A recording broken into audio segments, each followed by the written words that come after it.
Magandang umaga po sa bawat isa sa inyo. Welcome back to our 365 Bible verses everyone should know. So pumbatian yung De Leon family, no, kasama natin sa reunion kahapon.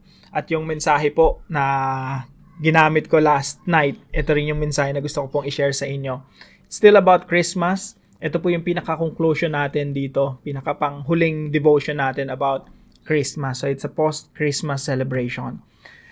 Now, yung talata pong pag-aaralan natin ay magmumula po sa Philippians chapter 2 verse 6 and 7. Ito po ay follow-up doon sa devotion natin kahapon na ma-amaze ka talaga, no? Sino ba talagang Panginoon natin? Dakila, mighty God, at the same time nagpakumbaba. Kaya karapat-dapat lang siyang paglingkuran. Karapat-dapat lang natin siyang mahalin. Karapat-dapat lang din natin siyang pagbigyan o pag-alayan ng ating mga buhay. Tingnan niyo po dito sa Philippians chapter 2 verse 6 to 7. Sabi po rito, who though he was in the form God, did not count equality with God. Dapat siya Diyos. Yung status niya Diyos Pero hindi niya, sabi niya, hindi niya grinasp yun Hindi niya pinanghawakan yun Sabi rito, did not count equality with God thing to be grasped. Pwede sana niyang panghawakan na lang hindi siya magkatawang tao Pero sabi rito sa verse 7, but emptied himself. He emptied himself. Ang Panginoong Jesucristo po sa Tagalog, hinubaran niya ang kanyang sarili.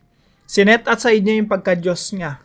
Yung pinaglilingkuran ng mga anghel, nagpapatera pa sa kanya, sumasamba sa kanya, nung siya'y nagkatawang tao, yung mga tao mismo na nasa harapan niya, hindi, yung iba sa kanila, dunuraan siya, no?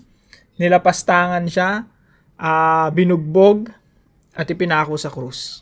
Diyos yun nagkatawang tao. At nagkaroon ng anyong alipin at naglingkod sa ating sangkatauhan. He emptied himself by taking the form of a servant, being born in the likeness of men. Na siya, bagamat nasa anyo ng Diyos, ay hindi niya itunuring na isang bagay na dapat panghawakan ang pagiging kapantay ng Diyos, kundi inubaran niya ang kanyang sarili at kinuha ang anyong alipin at naging katulad ng tao. Yan po ang ating Panginoong Jesucristo. Nagpakumbaba. Kaya yung unang katuruan po natin ngayong umaga, Jesus is a committed Savior. Ang ating Panginoong Jesucristo po, alam niya na tayo mapapahamak dahil sa ating mga kasalanan. Alam niya yung destiny natin. Alam niya yung paroroonan natin patungo sa kapahamakan dahil sa ating mga kasalanan. Sabi po ng Biblia, ang kabayaran ng kasalanan ay kamatayan. At yung kamatayan po, maraming klase yan. Yung ultimate death po, yung talagang eternal death, eternal separation from God. It's suffering far from the presence of God. Matinding pagdurusa na malayo sa presensya ng Diyos. Nakita niya po yung future natin kung hindi siya mamamatay doon sa krus at hindi siya magkakatawang tao. So Jesus Christ committed Himself to save us. Antindi po ng commitment ng ating Panginoon, Jesucristo, to the point of emptying Himself and dying on the cross. Ganyan po ang ating Panginoon Jesucristo. He's a committed Savior. Talaga yung commitment niya, ililigtas kita. Ililigtas kita na nanonood ngayon. Ililigtas niya tayo. At yung nandun siya sa Garden of Gethsemane, sabi niya, Lord, sabi niya, Father, sobrang tindi nitong dadanasin kong pagdurusa. Kung maaari lang, hindi ko nadanasin. But not my will, but your will be done. Yung kalooban ng Diyos na pagliligtas, yun ang mangyari. And Jesus committed Himself to save us. Pangalawa po, Jesus is a serious lover. Ang ating Panginoong Jesucristo po, seryoso. Sino sa atin ang naloko na, no? Naloko na dahil sa pag-ibig or nanloko na ng iba. Yung mga tao, many of them, they're not serious about love. They're not serious about other people, about their relationship. Pero ang Panginoong Jesucristo, ganun siya kaseryoso. By the way, ang Panginoong Jesucristo hindi na parito para magtatag ng relihiyon. Ang Panginoong Jesucristo ay naparito upang tayo magkaroon ng relasyon sa Kanya. Magkaroon ng relasyon sa Diyos. Ang Diyos at ang tao ay magkaaway dahil sa kasalanan. Naghiwalay dahil sa kasalanan. Pero naparito ang Panginoong Jesucristo bilang Diyos at tao para mapagkasundo ang Diyos Ama at ang mga tao. Paano niya po ginawa yan? By dying on the cross. Seryosong-seryoso ang Diyos sa atin. Sinong tao ang mamamatay sa krus kung hindi siya seryoso? Pinakita ng Panginoong Jesucristo kung gaano katindi ang pag-ibig niya sa atin by dying on the cross. Ganun po siya kaseryoso sa atin. And we have to be serious. Madalas, no? Hindi tayo ganun kaseryoso kay Jesus. Hindi tayo ganun kaseryoso sa ating relasyon sa Diyos. Pero kung isipin nyo mabuti, isipin nyo natin, no? Si Jesus, ganun kaseryoso. Inibig niya tayo, minahal niya tayo to the point of giving His life, to the point of dying on the cross, enduring the crucifixion, isa sa pinakamatindi, o probably pinakamatinding klase ng pagpaparusa na naranasan ng tao, crucifixion. Sinuong niya yon? Because of His love for us. His love for the Father. His love for, gusto niya ma-reconcile tayo, yung Diyos at ang tao. Ganun po kaseryoso ang Panginoon pagdating sa pag-ibig sa atin, at nararapat lamang din natin na seryosohin natin yung ating relasyon sa Kanya at mahalin din siya nang higit pa sa pagmamahal na ipinakita natin in the past. Pangatlo po, Jesus is the risen Lord. Ang Panginoong Jesucristo, committed Savior, nagkatawang tao siya, namuhay siya ng matuwid, subalit na parusahan siya at pinako sa krus upang tayo ng mga makasalanan, yung kasalanan natin mailipat na sa Kanya at parusahan sa Kanyang katawan, at tayo magkaroon ng kaligtasan at mapanumbalik tayo yung ating relasyon sa Diyos. He's a serious lover. Pinakita niya ang Kanyang pag-ibig by dying on the cross, by shedding His blood on the cross for the forgiveness of our sins. Pero hindi po siya nanatiling nakapako sa krus, hindi rin siya nanatiling nandun sa libingan. Siya po ay nabuhay mag-uli. He is our risen Lord. Now, si Jesus Christ, napako sa krus, inilibing, binuhay ng Diyos, umakyat sa langit, naupo sa trono ng Diyos, sa kanan ng trono ng Diyos. Ano pong kahulugan nito? Ang kahulugan po nito ay ang Panginoong Jesucristo ay nasa sa atin ngayon. Ang Panginoong Jesucristo ay buhay. Katabi natin ngayon. Nasa sa atin. We are in Christ. Kahit saan ka magpunta, nandun si Christ, nandun ang presensya ng ating Panginoong Jesucristo sa pamamagitan ng Santong Espiritu. At nangahulugan lamang na ang Panginoong Jesucristo ay buhay right now. And He is going to conquer your life. He is going to invade your life. Sasakupin niya, kapatid, ang iyong buhay. At yung buhay mo na dating pariwara, buhay natin na dating masama, babaguhin ng Diyos, aayusin ng Diyos. Dahil siya ang Panginoon. Kaya po, nag-iisang tamang response lang sa ating Diyos na nalaman natin, Lord, you are the risen Lord, buhay ka. Isa lang ang response ko sa iyo.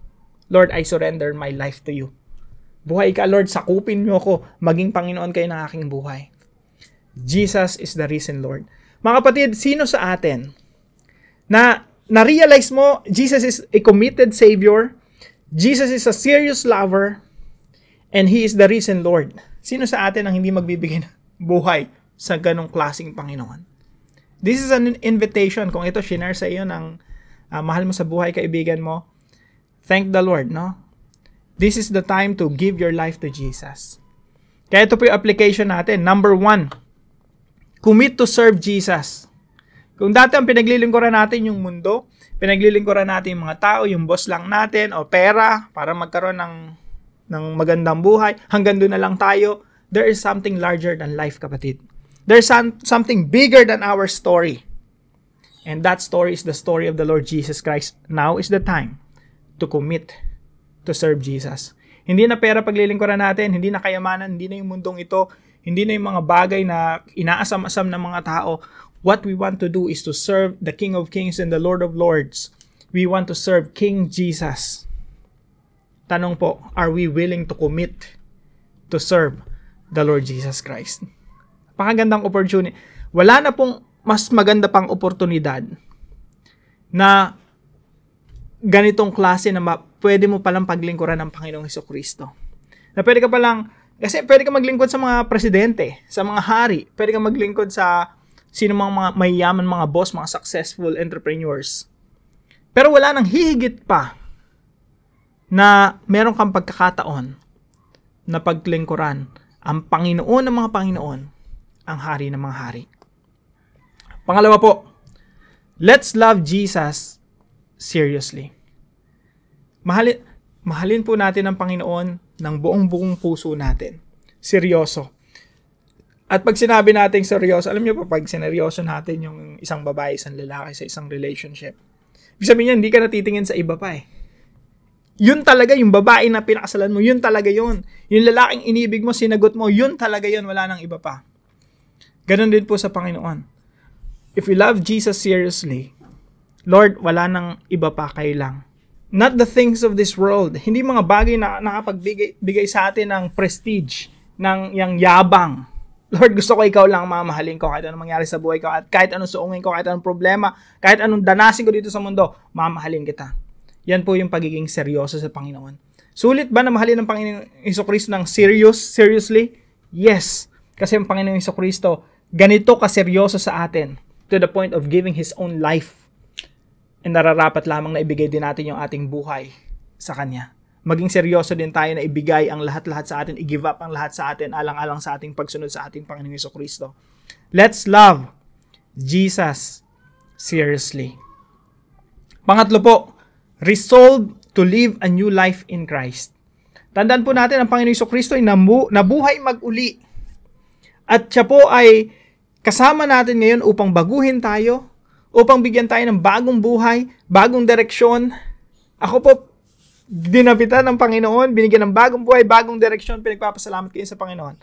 At kung ikaw bago kang Kristiyano o bago mo palang sinorender yung buhay mo sa Panginoon, asahan mo, bibigyan ka ng Diyos ng bagong direksyon, bagong patutunguhan, bagong buhay. Nararapat lamang, tayo po, we have to resolve. Pag sinabi pong resolve, yung talagang buong puso mo, buo yung conviction mo. Lord, magbabagong buhay ako sa pamamagitan ng iyong biyaya.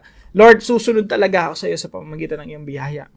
Kaya po, starting tomorrow, no, meron tayong resolution, Christian resolutions, na gusto nating mabago sa buhay natin, alang-alang sa pagsunod natin sa ating Panginoong Jesucristo at sa biyaya ng Diyos, tayo po ay mababago. So we have to resolve to live a new life in Christ. Again, ang tamang response lang sa pagkapanginoon ng Panginoong Jesucristo, ang tamang tugon kay Kristo na muling nabuhay upang pagharian tayo magpasakop sa kanyang paghahari. Isuko ang ating buhay sa kanyang pagkapanginoon at hayaan natin siya ang masunod sa ating mga buhay, maging sa maliliit na desisyon na ginagawa natin araw-araw. Ganun po katindi yung lordship ng Panginoon eh. Araw-araw gumagawa tayo ng desisyon. Sometimes minuminuto, no? Pero sa lahat ng mga desisyon na yon, nasa sala yun ng pagkapanginoon ni Kristo. Lord, natutuwa ka ba sa desisyon ko? If the answer is yes, then I will do it. If the answer is no, then I will not do it. Yan po yung pagkapanginoon ni Kristo na natatranslate sa ating mga daily decisions, maging sa maliliit na desisyon na ginagawa natin araw-araw.